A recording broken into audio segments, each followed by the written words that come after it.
Good morning students. कैसे हैं आप? क्लास 9th के सभी बच्चे अपनी हिंदी की बुक खोलिए और इसमें हम आपको पढ़ा रहे थे काव्यखंड में कबीरदास जी के दोहे। तो निकालिए साखी पेज नंबर 62 पर। इससे पहले हम आपको 8 दोहों का अर्थ समझा चुके थे। अब आइए देखिए 9वां दोहा कि इसमें कबीरदास जी क्या कहना चाह रहे हैं। ठीक है। झूठे सुख को सुख कहे, मानत है मन मोद, जगत चवेना काल का, कछु मुख में कछु गोद।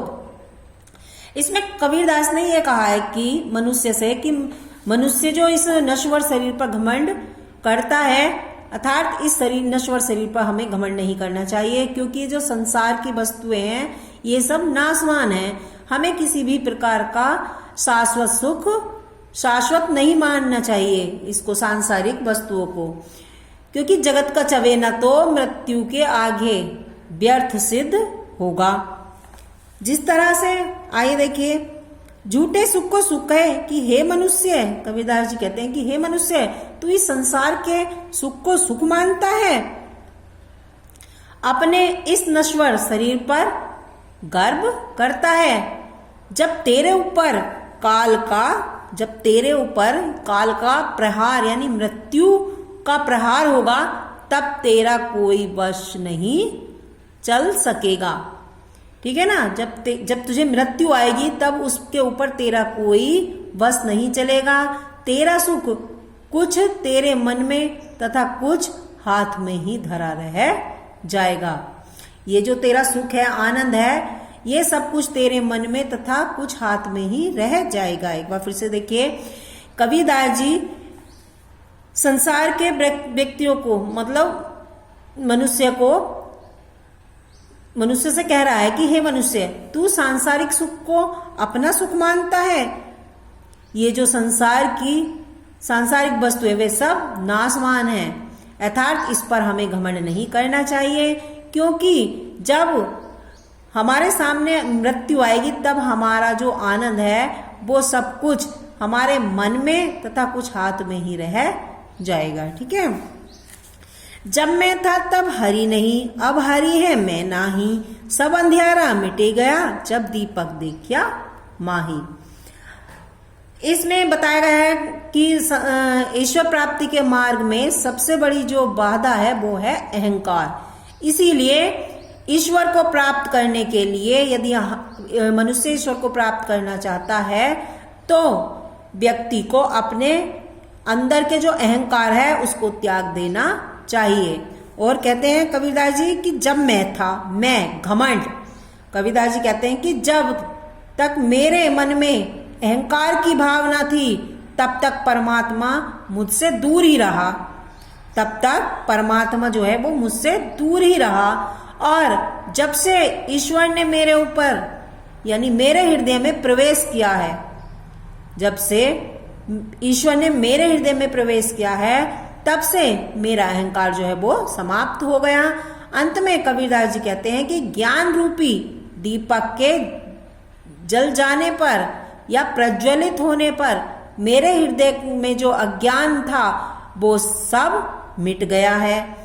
आशय यह है कि मतलब कहना यह है कि ईश्वर के दर्शन होने पर अज्ञान रूपी अंधकार अपने आप ही नष्ट हो जाता है ना। सब अंधियारा मिट गया, जब दीपक देखिया माही, यानी कि जब ईश्वर के दर्शन हो गए तो जो अज्ञान रूपी अंधियारा था वो सब मिट गया।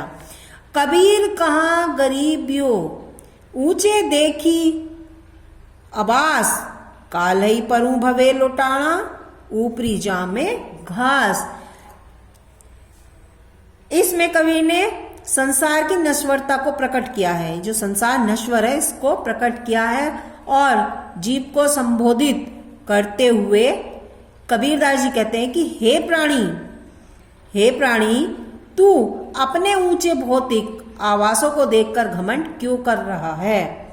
कह रहा है कि इतनी ऊंची ऊंची बिल्डिंगें बना ली, इतना कुछ कर लिया, तो तू इन्हें देखकर अपने ऊपर घमंड क्यों कर रहा है। कबीर कहा, गरीबियों ऊंचे देखी आवास, अपने ऊंचे घर को देखकर, अपने ऊंचे भौतिक आवास को देखकर तू घमंड क्यों कर रहा है। ये भौतिक ये जो वस्तुएं हैं, ये भौतिक वस्तुएं जो हैं, ये नश्वर है। कुछ ही दिनों में ये धरती पर गिर जाएंगी। ये कुछ समय के लिए हैं, कुछ समय बाद ये धरती पर गिर जाएंगी और उसके बाद इन पर घास उगाएगी। अर्थात तू हे मनुष्य, इन्हें देखकर तू घमंड मत कर। कबीर कहा, गरीबियों ऊंचे देखी आवास, हे मनुष्य तू अपने ऊंचे ऊंचे महलों को, भौतिक आवासों को देखकर घमंड क्यों कर रहा है। ये तो सारी नष्ट होने वाली वस्तुएं हैं। कुछ ही दिनों में ये धरती पर गिर जाएंगी। यह ना कालयुग परयुग भवे लौटाना कि कुछ ही समय बाद यह धरती पर गिर जाएंगी। ऊपरी जामे घास और उनके ऊपर से घास जम जाएगी। यह ऐसा संसार है जैसा सेमल फूल, दिन दस के व्यवहार को झूठे रंग ने फूल भूली। इसमें जीवात्मा को कबीरदास ने चेतावनी दी है कि संसार की अमरता पर प्रकाश डाला है और कहा है कि ये जो संसार है, यह जो संसार है, ये सेमल के फूल के समान केवल कुछ समय मात्र के लिए है और अस्थायी है। जैसे सेमल का फूल देखने में बहुत सुंदर लगता है, किंतु उसका यह जो सुंदरतापन है वो बहुत कम समय के लिए होती है, बहुत आकर्षक क्षणिक होता है, यानी बहुत कम समय के लिए होता है। कुछ ही दिनों में वह टूटकर गिर पड़ता है।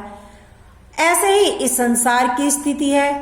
कबीर उपदेश देते हुए कहते हैं कि हे मनुष्य, तू संसार के थोड़े दिनों के चमत्कार और व्यवहार में पढ़कर वास्तविकता को मत भूल और प्रेम में इसके भ्रम में मत पड़, क्योंकि ये जो संसार है ये भी क्षण भंगुर है। ठीक है। ई ओशे चेत्या नहीं, पशु ज्यों पाली देह, राम नाम जाड़िया नहीं, अंती पड़ी मुख से। कबीर का कथन है कि यह शरीर जो है वो नाशवान है। कैसा है? ये जो हमारा शरीर है ये नाशवान है, इसके प्रति हमें मोह नहीं करना चाहिए। इसके स्थान पर उन्होंने ईश्वर की आराधना पर विशेष बल दिया है। उन्होंने कहा कि ये जो शरीर है ये जो नाशवान है, एक दिन ये मिट्टी में का है, मिट्टी में ही मिल जाना है। हमें इस शरीर से लगाव नहीं करना चाहिए।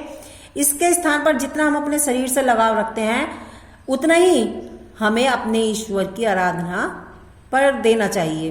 ठीक है।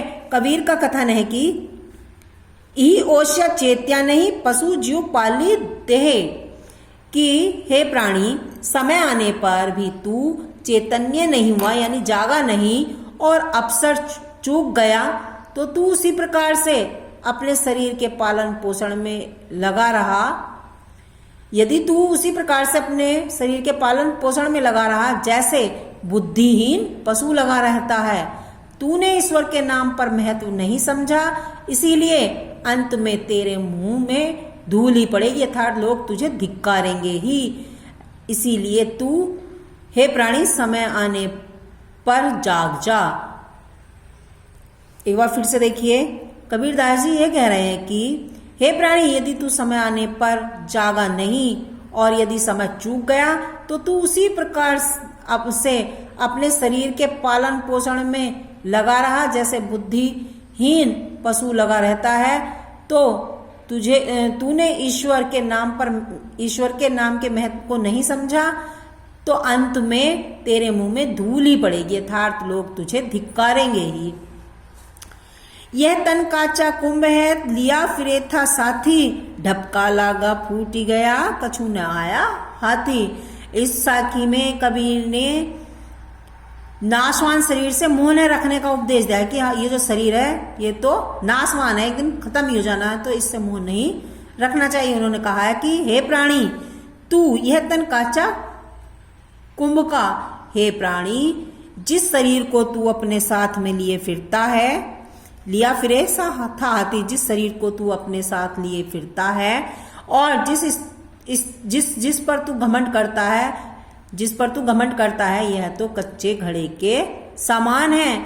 जिस प्रकार कच्चा घड़ा, यह ना ढक्का लगा फूट गया, जिस प्रकार कच्चा घड़ा जरा से धक्का लगने पर टूट जाता है और उसमें भरा हुआ समस्त पदार्थ बिखर जाता है, उसी प्रकार यह शरीर भी है। शरीर भी है जो कि मृत्यु के तनिक से धक्का लगने से नष्ट हो जाएगा और तुझे कुछ भी नहीं मिलेगा। ठीक है। कबीर कहा गरीबियों देही देखी सुरंग, विछड़िया मिलबो नहीं ज्यों कांचली भुबंग। इसमें कबीर ने मनुष्य को सावधान किया है कि उसे अपने शरीर का अधिक मोह नहीं करना चाहिए। कबीरदास जी पूछते हैं कि हे प्राणी तू अपने शरीर की सुंदरता का अभिमान क्यों करता है? यह शरीर एक दिन तुझसे छूट जाएगा। कबीर कहा गरीबियों देही देखी सुरंग, देही कहते हैं शरीर को। ठीक है। कबीरदास जी कहते हैं कि हे प्राणी तू अपने शरीर की सुंदरता का अभिमान क्यों करता है? यह शरीर एक दिन तुझसे छूट जाएगा, फिर यह तुझे उसी प्रकार से प्राप्त नहीं होगा जिस प्रकार सांप की कांचली, जैसे सांप की कांचली अपनी कांचली को उतार देते हैं और फिर उससे अलग हो जाती है, वह सांप की कांचली उसे नहीं मिल पाती। ठीक उसी प्रकार मनुष्य भी है, जब हमारे प्राण इस शरीर से निकल जाते हैं तब वह फिर उसमें नहीं आते। ठीक है। ये आज आपका हो गया है चैप्टर 1 कंप्लीट। अब आप इसमें ये सारे ही करेंगे, जहां समझ में नहीं आ रहा हो आप फिर द्वारा इसका अर्थ मालूम कर सकते हैं। जितने भी इनकी निम्नलिखित पद्यांशों की संदर्भ सहित व्याख्या कीजिए तथा इनका काव्य सौंदर्य भी स्पष्ट कीजिए। इसमें आपको इनका काव्य सौंदर्य स्पष्ट करना है और इनकी संदर्भ सहित व्याख्या करनी है। ठीक है। आज के लिए इतना ही। धन्यवाद बच्चों।